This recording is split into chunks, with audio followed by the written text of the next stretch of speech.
নমস্কাৰ সুমোস ফুড গ্যালাৰীলৈ পুনৰবাৰ আপোনালোকক স্বাগতম জনাইছোঁ। মই আজি আপোনালোকৰ বাবে কলডিলৰ এটা ধুনীয়া চাটনি ৰেচিপি লৈ আহিছোঁ। মই কেনেদৰে এই চাটনিটো বনালোঁ চাওঁচোন আহক।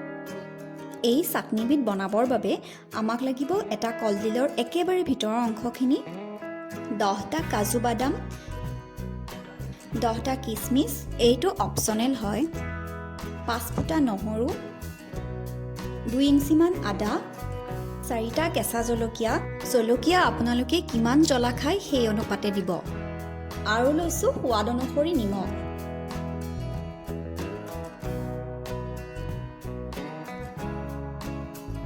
এতিয়া কলডিলটো মাজতে দুটুকুৰ কৰি কাটি লৈছোঁ।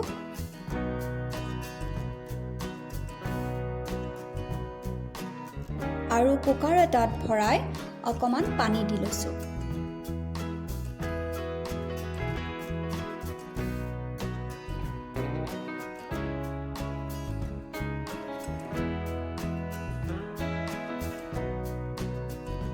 এইখিনি 3টা হুইচেল মাৰি সিজাই লৈছোঁ।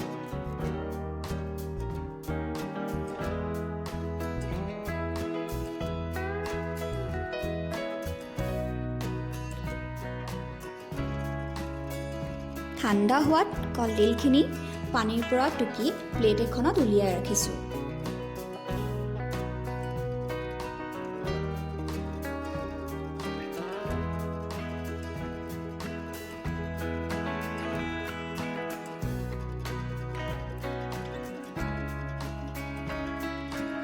এতিয়া এইখিনি সৰু সৰু টুকুৰা কৰি কাটি লৈছোঁ।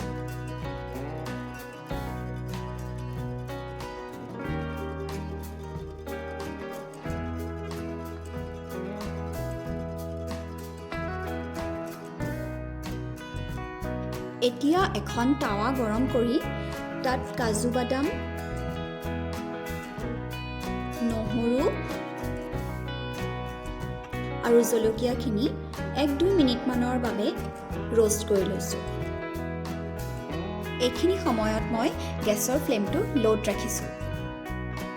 এনেদৰে ৰোষ্ট কৰি ল'লে চাটনিখনৰ এটা ধুনীয়া গোন্ধ আহে আৰু খাবলৈও বৰ ভাল লাগে।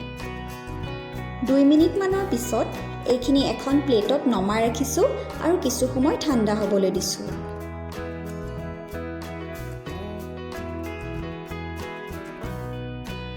এতিয়া এটা মিক্সি জাৰত সিজাই ৰখা কলডিলখিনি দি দিছোঁ। লগতে ৰোষ্ট কৰি ৰখা কাজু বাদাম, নহৰু আৰু জলকীয়াখিনিও দি দিছোঁ। আৰু দিছোঁ আদা, কিচমিচ, নিমখ।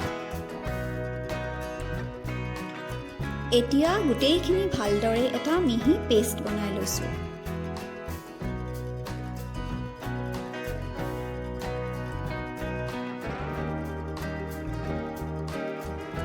এয়া কলডিলৰ চাটনি খাবৰ বাবে ৰেডি হৈ গৈছে।